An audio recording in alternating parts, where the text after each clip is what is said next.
রাহমাতুল্লাহি ওয়া বারাকাতুহু নাহমাদুহু ওয়া নুসাল্লি আলা রাসূলিহিল কারীম আম্মা বাদ। প্রিয় দর্শক, এই মুহূর্তে প্রিয় মাতৃভূমি বাংলাদেশ সহ পৃথিবীর যে যে প্রান্ত থেকে আমাদের সাথে যুক্ত হয়েছেন আপনাদের সকলকে সাদর অভিনন্দন জানাচ্ছি চ্যানেল আইয়ের ইসলাম জানা অজানা অনুষ্ঠানে। আজ যে বিষয়টি নিয়ে আলোচনা করব তা হচ্ছে তারাবি নামাজের গুরুত্ব ও তাৎপর্য নিয়ে। আর এই বিষয়ে আলোচনা করবার জন্য আমাদের স্টুডিওতে উপস্থিত রয়েছেন ডক্টর আল্লামা কাফিল উদ্দিন সরকার সালেহী। আসসালামু আলাইকুম রহমতুল্লাহি ওয়া বারাকাতুহু। ওয়ালাইকুম আসসালাম রহমতুল্লাহ। আসুন আমরা আমাদের অতিথির কাছ থেকে শুনি বিশ টাকা তারাবির নামাজের দলিল কোথায় আছে, কোরআন এবং সুন্নাহর আলোকে আমরা বক্তব্য শুনব। আল্লামা সালেহী হুজুর, আপনি জানেন যে মক্কা শরীফ এবং মদিনা মনোয়ারায় এই দুটো যে পবিত্র জায়গা হারামাইন আর শরীফাইন, তাদের ১৫০০ বছর ইতিহাস যদি আমরা পর্যালোচনা করি তাহলে আমরা সেখানে দেখতে পাই যে মক্কাতুল মুকাররমা মদিনা মনোয়ারা সেখানে কিন্তু ২০ রাকাত তারাবি একেবারে শুরু থেকে হয়ে আসছে। এখন অবশ্য করোনার কারণে বা কোনো একটি কারণ দেখিয়ে তারা এখন ১০ রাকাত পড়ানোর জন্য বলছে। আসলে সহিহ সুন্নাহর আলোকে যদি আপনি ২০ রাকাত তারাবির ব্যাপারে আমাদেরকে মুদাল্লাল যদি বলতেন প্লিজ। ধন্যবাদ আপনাকে। আসলে তারাবি শব্দের অর্থ হচ্ছে বিশ্রাম নেওয়া। এই ইবাদতটি এটি রমজানুল মোবারকের সাথে চলে আসে। এটা আলাদাভাবে বছরের অন্য কোনো সময় তারাবির নামাজ পড়ার সুযোগ নেই। যদি কেউ বছরের অন্য কোনো মাসে তারাবির নামাজ পড়তে চায় তাহলে হবে না। আমরা অন্য মাসেও রোজা রাখতে পারি, কিন্তু সেখানে তারাবি নেই। কিন্তু রমজানুল মোবারকের সাথে যে তারাবির সংযুক্তি, এটা প্রিয় নবী সাল্লাল্লাহু আলাইহি ওয়াসাল্লামের পবিত্র বাণীতে আছে। হযরত সালমান ফারসি রাদিয়াল্লাহু তাআলা সেই হাদিস আপনি জানেন, ইয়া আইয়ুহান নাস কাদ আযাল্লাকুম শাহরুন আযীমুম মুবারক। হে মানব জগৎ, নবী করিম সাল্লাল্লাহু আলাইহি ওয়াসাল্লাম সেই শাবানের শেষ দিকেই বক্তব্য তিনি দিতেন যে একটা বরকতময় মাস আসছে, জাআলাল্লাহু সিয়ামাহু ফারিদা ওয়া কিয়ামা লাইলিহি তাতাওয়া। এই অতটুকু অংশ নিয়েই যদি আমরা একটু অগ্রসর হই তাহলে আমরা দেখতে পাই নবী করিম সাল্লাল্লাহু আলাইহি ওয়াসাল্লাম বলছেন যে আল্লাহ তাআলা রোজাকে ফরজ করে দিয়েছেন তোমাদের জন্য, কিন্তু রাতের ইবাদত তোমাদের জন্য এটাকে তাতাউ করে দিয়েছেন। এই তাতাউ শব্দের অর্থটা কি? আপনি দেখেন যারা পবিত্র হজে যান, হজ উমরার তওয়াফ ইত্যাদি করে যখন তারা সাই করতে যান, সেখানেও কিন্তু তাতাউ শব্দ আছে। দেখেন তাতাউ এখানে ওয়াজিবের অর্থে, এখানে তাতাউ শব্দের অর্থ ওয়াজিবের অর্থে। অতএব তারাবির নামাজ যেটা, এটা একটা ওয়াজিব, এটা সুন্নতে মুআক্কাদা কিন্তু কারীবুম মিনাল ওয়াজিব, কারীবুম মিনাল ওয়াজিব। এই কারণে যেটার গুরুত্ব অপরিসীম।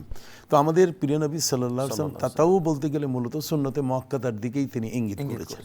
সেক্ষেত্রে এই নামাজটি আপনি আলোচনা করলেন, নবী করিম সাল্লাল্লাহু আলাইহি ওয়াসাল্লাম তিনি ৮ রাকাত নামাজ পড়েছেন না ২০ রাকাত নামাজ পড়েছেন, এই তর্কে এখন কোনো ব্যক্তির দিক নির্দেশনা নেবার প্রয়োজন আমাদের নেই। বরং খোলাফায়ে রাশেদা, যার কথা আপনি বললেন, হযরত ওমর ফারুক রাদিয়াল্লাহু তাআলা আনহু, তিনি ১০ বছর ৬ মাস রাষ্ট্র পরিচালনা করেছেন এবং রাষ্ট্রীয়ভাবে তিনি তারাবির নামাজ মসজিদে তিনি উবাই ইবনে কাব তিনি রাষ্ট্রীয় একজন খতিব ছিলেন, ইমাম ছিলেন। তো রাষ্ট্রীয়ভাবে নিয়োগকৃত ইমাম যিনি তারাবির নামাজ পড়াতেন, হযরত উবাই ইবনে কাব রাদিয়াল্লাহু তাআলা আনহু, তিনি কত রাকাত পড়েছেন যদি আমরা এটা দেখি তাহলে এর পরবর্তীতে এসে আর আমাদের কাছে কোনো সংশয় থাকার কথা নয়। তার কারণ হচ্ছে হযরত ওমর ফারুক রাদিয়াল্লাহু তাআলা সম্বন্ধে যে বিষয়টি আমরা সকলেই জানি এবং মেনে নেওয়ার মতো, আর সেটা হলো আসাদ্দুহুম ফি আমরিল্লাহি ওমর। আল্লাহর আইন বিধান পরিপালনের ক্ষেত্রে হযরতে ওমরের কোনো জুরি নেই।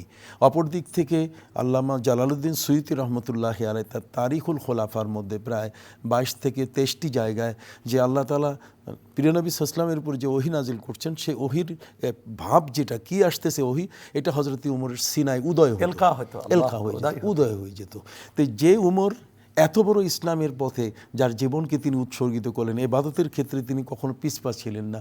তিনি তার সময় করে রাষ্ট্রীয়ভাবে ২০ রাকাত তারাবি একজন ইমামের নেতৃত্বে তিনি তার প্রচলন সৃষ্টি করলেন। তার মানে নবী করিম সাল্লাল্লাহু আলাইহি ওয়াসাল্লামের আমলটাকে তিনি বাস্তবায়ন করলেন।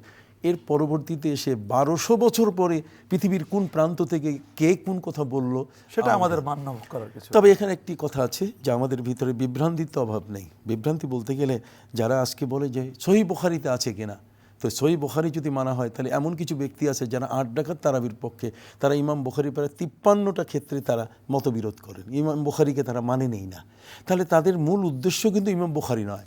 না, আর বুখারীতে যেটি আসছে যে রমাদান এবং গায়রে রমাদান, রমজান এবং রমজানের বাহিরে 11 রাকাতের বেশি নবীজি পড়তেন না।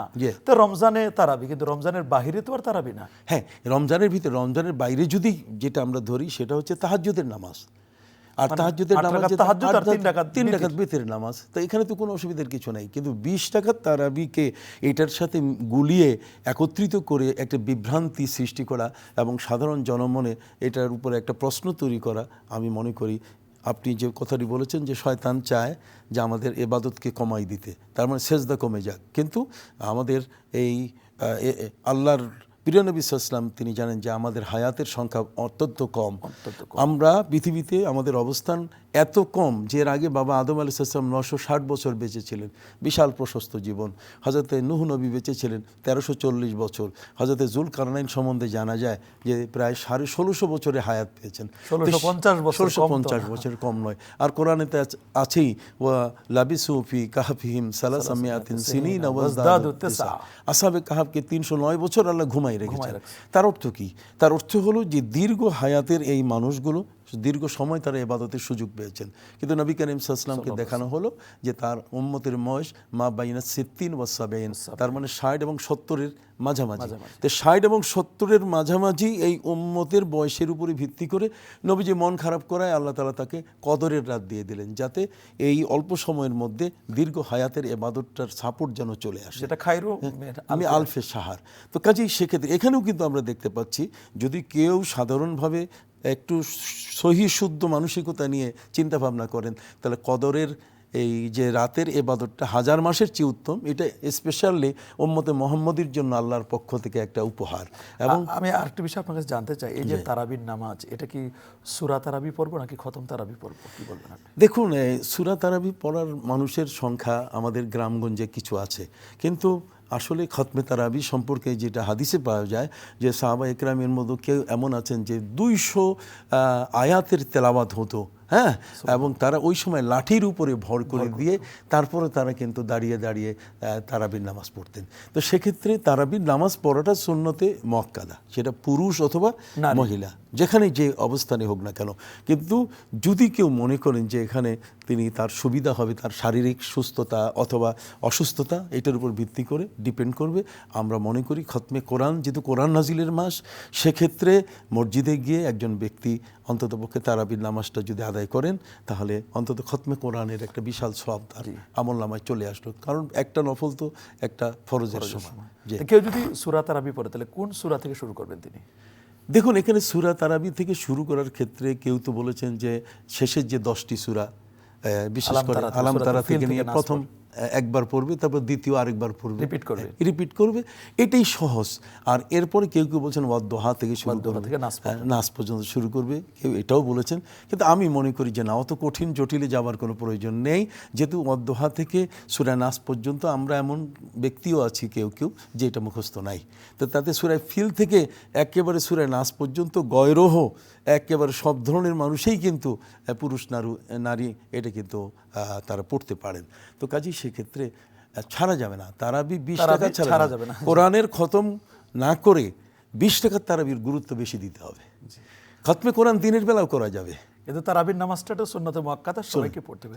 জি, ধন্যবাদ আপনাকে। প্রিয় দর্শক, তারাবির নামাজের এই যে দলিলগুলো, এগুলো আমাদের আল্লামা যিনি বললেন, আমরা এগুলো মান্য করব। বিশেষ করে মুসান্নাফ ইবনে আবি শাইবার 7774 নম্বর যে হাদিসটি, যে পেয়ারা নবী রাসূল আকরাম সাল্লাল্লাহু আলাইহি ওয়াসাল্লাম তিনি নিজে 20 রাকাত তারাবি পড়তেন এবং 3 রাকাত বিতির নামাজ আদায় করতেন। হাদিসটির ব্যাপারে যদি উলামায়ে কেরাম কেউ কেউ বলছেন এটি দুর্বল, কিন্তু ইমাম জারকাশী রাহমাতুল্লাহ তার নুকাতের মধ্যে এবং আল্লামা সুয়ুতী রাহমাতুল্লাহ আলাইহি তার তাদরিবুর রাবির মধ্যে বলে দিয়েছেন যে ইন্নাল হাদিস আদ-দাঈফ, যখন কোনো দুর্বল হাদিস ইজা তালাক্কাত হল উম্মাতু বিল কাবুল, উম্মত যখন এটাকে কবুল করে নেন, তখন এটি আর দুর্বল থাকে না, এটা কাজ সহি, এটা সহি হয়ে যায়, কাল মুতাওয়াতির, এটি এক পর্যায়ে মুতাওয়াতির হয়ে যায়। এবং যখন একটু যোগ করি আপনার সাথে, আর সেটা হলো যে ইমাম মালিক রাহমাতুল্লাহ আলাইহির মতে তারাবি 36 টাকা, এবং আহমদ বিন হাম্বলের মতে 40 টাকা।